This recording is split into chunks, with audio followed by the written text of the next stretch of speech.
Good evening, everybody, and welcome back to the channel. I am your host, Chris M. Walker. You may not know that because it's been over 4 months since my last video. Wow, I'm really sorry about that. Some of the stuff I'm going to talk about today will help understand why it's been that long, but that said, we're going to start putting out a little bit more of those. I hope everybody had a great Christmas if you celebrated, or a great holiday season, and you're looking forward to a new year, which starts in 2-3 days. I don't even know what day it is. And I thought this would be a good time to reflect on some of the things that I've done in 2018, some of the things that I've learned and will continue to implement in my business and life going forward. And hopefully some of you can benefit from it as well. There's going to be a lot of general business lessons and things like that I've learned that I think will be really helpful to you. Some of you may find that a touch on the boring side, or it may be old news to some of you, but I think it's really important. And then there's going to be some talk about how I've changed the way I do my SEO as well. So without further ado, let's dive into it and get started. So you want to be a rock superstar and live large, big house, 5 cars, you're in charge. So these are not going to be in any particular order or anything like that. It's just as they came to me as I was putting this together. That said, this is the big one. This is what really helped me turn things around and really have the best year of my life, both personally and in business. So that is eliminating distractions. I have a picture of an iPhone here. While this is not my actual iPhone, it's very, very similar to the way mine is laid out, although I have many more pages of apps, or I did, than this particular phone did. And this shouldn't have come as a surprise to me, and it shouldn't have been something I had to learn at 40 years old. But it really was. Like, I started assessing how I spent my time throughout the day, and I found I was checking Facebook a lot, checking Messenger a lot, playing games, all these sorts of things. So I eliminated that. I uninstalled most of the apps on my phone, and I have, I'm down to one page, and it's just essential stuff that I really need, or the ones that Apple won't let me get rid of. And that's about it. Now, that wasn't the only distraction. I keep Facebook closed most of the day, keep all my social media closed, my email, and I check them at specific times. That's helped a lot. I'm not 100% great on that like I need to be, but even like making the effort a little bit has improved it a lot. And I found that those extra 2 or 3 hours a day really, really helped me turn the corner. So think about things that you do throughout the day. Think about how you spend your time, maybe even journal it a little bit, and start eliminating shit that you don't need. And part of my language, but that's what it is, shit that you don't need to be doing, and go from there. So I think this is a really valuable one. Again, I know this isn't anything groundbreaking, but I bet you would be surprised if you really take an honest look at yourself and your business. I bet that you would be surprised at some of the ways that you waste time. So that's the first one. The next one is I learned to focus less and less on competitors and just worry about my customers and how I can be of service to them. Now, obviously this is the way it should be anyway, but for whatever reason, people in internet marketing and SEO in particular really like to focus on what other people are doing. And I got caught up in that a little bit. I'm not as bad as some folks about it, but I was constantly being asked, what do you think of this tool? What do you think of this person? This person says this. What do you think of that? And I just realized that that wasn't helping me help my customers anymore. So I just started taking more time and listening to them and not worrying about what anybody else is doing. That's not to say you shouldn't watch other people to potentially learn things from them, both from what they're saying and what they're doing. But that said, your focus shouldn't be on the gossip or the thing that this person did, or the way that this person is just trying to get attention, or anything like that. Just focus on your customers. Make the best product or service that you possibly can for them. Keep making it better, and everything else will fall into place. Focusing on what your competitors are doing doesn't get you anywhere. So that was the next one that really helped me turn things around. Another one is team building. Basically, the new philosophy I have in my business, both Superstar, SEO, and Legiit, is that anything that I have to do more than once, I shouldn't be doing myself. As late as, I want to say November of last year, I was doing literally every single thing in my business myself, and I plateaued a little bit. Like, I'm not going to lie. I got to a point where I was doing very well, but I wasn't getting more. I wasn't growing. I wasn't doing more.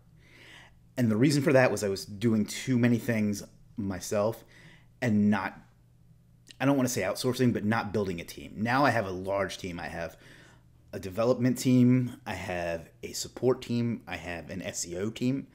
And the only things I really do are figure out ways to bring more money into the business. You know, I focus on getting ads and marketing and advertising, things like that I'm not ready to give up, but I may even outsource those at some point. But overall, this was really groundbreaking for me. It freed up so much time, allowed me to get so much more creative, and it kind of ties back into eliminating distractions. But building a team is really key. Now, some tips that I would give on that are the two things you want to look for are skill and culture. And by culture, I mean a lot of employees just take a job to get a check. I mean, ultimately, that's why anybody takes a job. But you want to find someone who's genuinely excited to be doing what you're doing or doing what you're doing in your business and literally wants to make it grow and isn't just there to punch a clock. You know, they start at 9, they leave at 5. Find people that are really, really want to help you grow, nurture that quality in them, and then identify what they are good at, give them more of that, figure out what they're not so good at, and find somebody that is and give it over to them. But most importantly, anything you have to do more than once, you need to get somebody else to do it for you. You don't need to be working in your business. You need to be working on your business, if that makes sense. So team building was really, really key for me. The next one is work on what makes you the most money. Or I should phrase that differently. I started focusing on what made me the most money. That's partly why I haven't been putting out the kind of content that I used to with the Asks Me Anythings, however that would be, the YouTube videos, the Instagram posts, and things like that.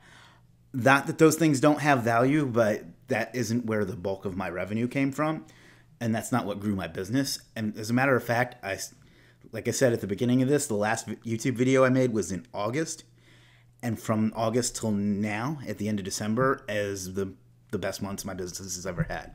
Now, that's not to say I won't make videos from time to time, but this trying to make, 2, 3 a week was just too time consuming, and the ROI just wasn't there. So figure out what you do that makes you the most money, and just do that.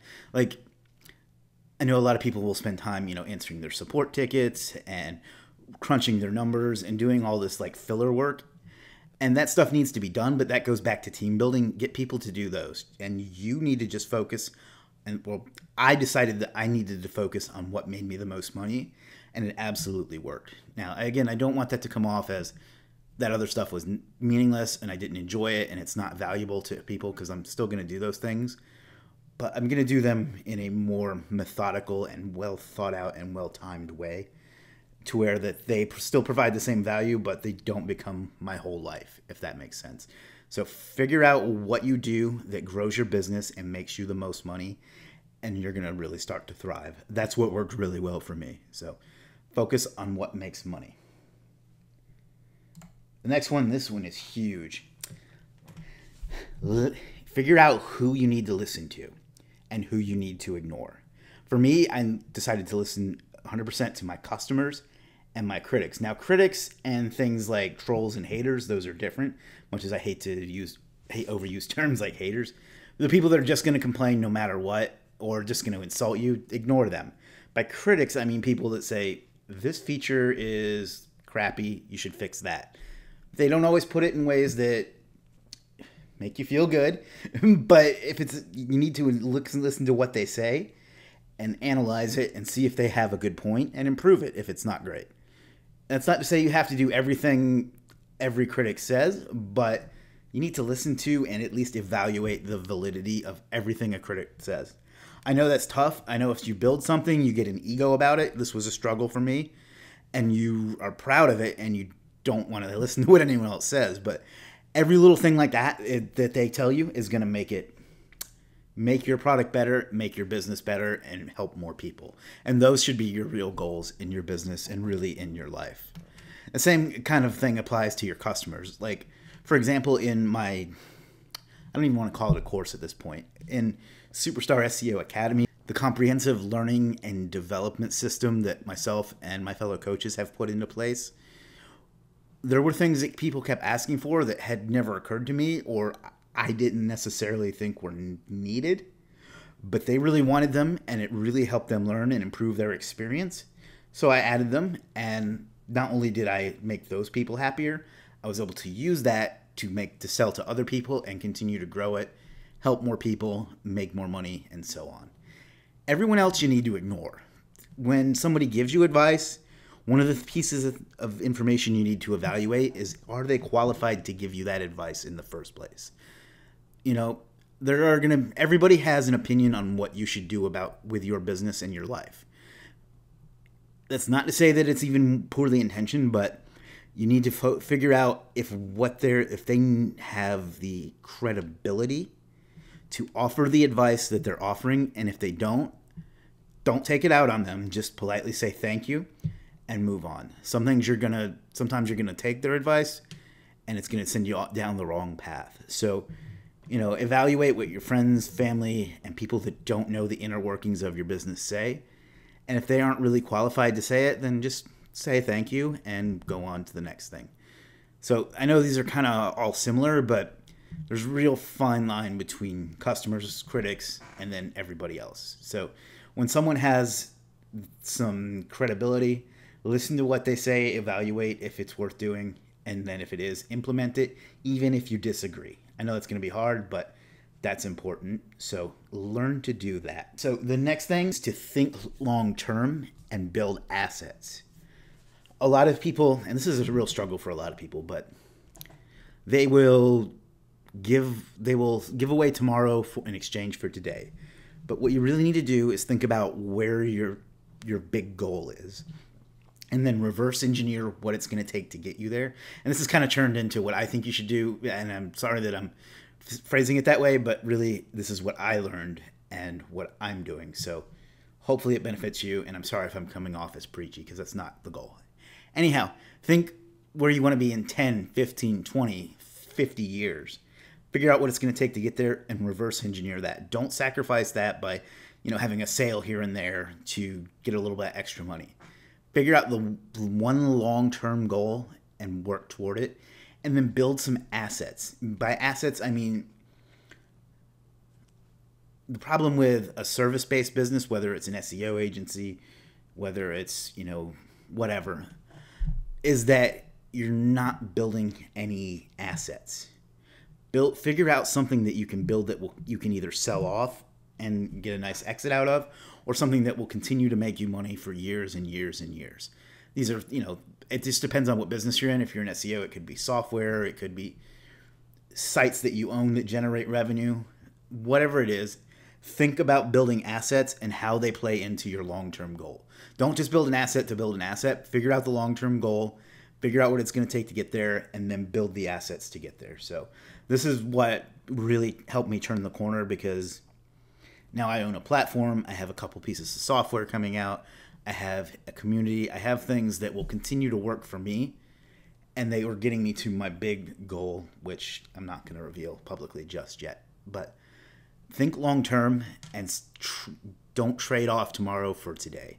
I think that that's kind of a key to business in general. Now, the SEO lesson that I learned that was most useful to me, I'm going to actually have to dive into the computer to demonstrate a little bit, but that was getting back to basics. We get so tied up in all these great tactics, and there really are some really advanced tactics out there, but we tend to ignore the simple stuff because either we think we already know it, or it's become so commonplace that we don't do it as effectively, and we don't sharpen our sword enough to really get good at it. But what I learned and what really helped me rank a lot of sites this year was getting back to basics. Mostly I'm talking about on-page SEO and competition analysis. And I'm going to give you an example here in a moment, but it seems like a lot of people have gotten away from it. They want to make these big controversial statements, or maybe they want to build these. My friend Scott makes this great analogy with these 7 things that it's really, I can't even do it justice. It's just they want to build all these Google stacks and all these other things that they do work, but if you get your on page and your basics right, you don't have to do most of that stuff, and you're going to be more evergreen and long term. And I had kind of gotten away from that. I had gotten into techniques and things like that. But I made the adjustment, and like almost overnight, I started seeing a difference. So I'm going to show you what I mean by that in just a second. Okay, so we're here in my computer at Google, and I don't know any of these sites or have any clients in this city or industry or anything like that. I mean, I do, but not for this example keyword. But we're looking at the term Charleston electrician. That's a city in South Carolina. It's a medium-sized city by our standards. And anyhow, the way I would do my on-page in the past is I just kind of had a mental checklist, H1 tag, 1% keyword density, meta titles and description, and that's it, pretty much. I didn't really give it much more thought than that. Outbound links and a video sometimes. But what I started doing was, first of all, that wasn't working for me. I was getting stuck on page 2 a lot with a couple of particular sites, a couple of sites in particular. And then once I talked to someone else and I figured it out through some testing, I started to see a lot of improvement. So I did more testing and things improved. So the thing that, and it shouldn't have necessarily been a realization to me, but it was, because I'd gotten, like I said, I'd gotten away from the basics, So I started doing site reviews for those people that are in my academy, and I was realizing that they were kind of doing the same on-site that I was doing, and it wasn't working for them as well as it used to either. So I figured there's got to be a key to this. There's certain sites that are winning. So what I started doing was taking the top 5 to 20 sites that were already winning, that were by winning I mean ranking on the first page or the second page, and kind of analyzing what they were doing to see what was working. Now, when I did that, I disqualified stuff like Yelp, Home Advisor, Angie's List, authority sites like that ranked just because Google, I honestly think, is in cahoots with them, but that's neither here nor there. And I just looked at regular websites, and then what I would do is just go through and analyze what they were doing. And again, I don't know any of these businesses. If this is your business, please forgive me. But I would look for their keyword and see how many times they had it, how many times they had it in the H1, how many times they had it in their meta title, their meta description, how much text they had, what their keyword density was, all these things. And I started analyzing what was winning rather than using some arbitrary number like 1% keyword density, 1H1, some list of things that somebody made up in 2007 that were what you do for SEO that I had just taken for granted and not really improved upon, So I started doing that, and then I would just go through each of the top 5 to 10 to sometimes 20 results and see what they were doing, and then kind of emulate it. And that usually was enough to get me to low page 1 or upper page 2. To get this part right, a lot of the times you're going to rank all on your own, and it's going to stick a lot longer. So all you then have to do is go through and create a brand. And I'm going to talk about that a little bit in a second as well. So what I would do is just create a spreadsheet, and I'll show you what I use. So what I was doing when I was doing the site reviews is I would create a spreadsheet like this and just kind of go through each of the top 5 to 10 sites and plug in the information of what I found. The keyword, then the number of times it appears, the amount of text, all these different things. And then I would take an average of those and try to emulate that. And then, obviously you adjust it for the situation.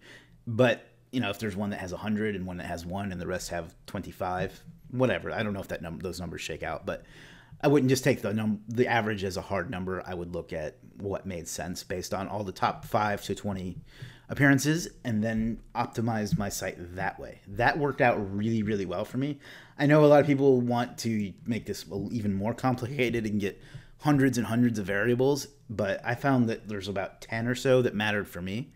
And I would plug those in, and I would adjust them on the site, and that would almost always, if I was stuck on page 2, that would get me up to page 1. If it was a brand new site, I would usually debut on page 2 or page 1, depending on the keyword, and the difficulty and things like that. So that was kind of what I would do. The only problem with that was it was really, really time consuming and kind of a giant pain in the ass.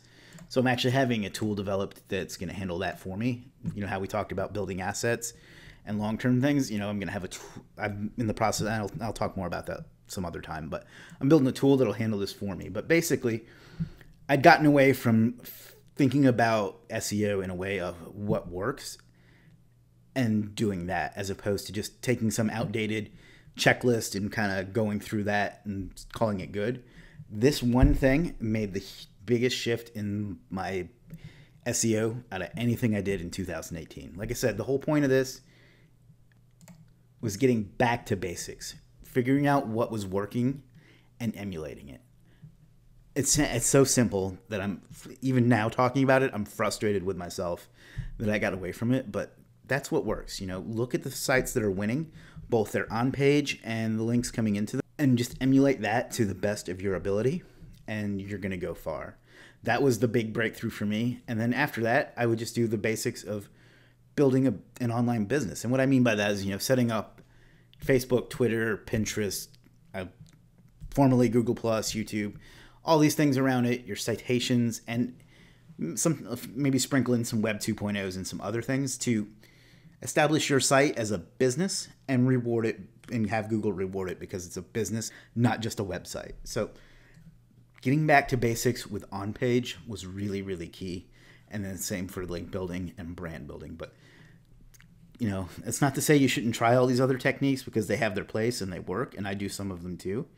But really focusing back on this really helped me turn the corner. So that list isn't necessarily comprehensive of everything I learned in business in 2018, but it's really I think those are the big ones that really helped me have the best year of my life. So I know that was kind of long, and I know some of that was either very elementary or even boring for you, and I'm sorry for that if it was. Hopefully you got at least one thing out of it that will be beneficial to you, that you can implement into your business and see some growth from it the way I have. So that's what I got for you today. If you have any questions, go ahead and leave them in the comments below. Subscribe, notify, all that stuff. Thank you for hanging out with me this year. It's been a great year. Next year's going to be even better. I hope you feel the same way, and I'll talk to you again soon. Take care.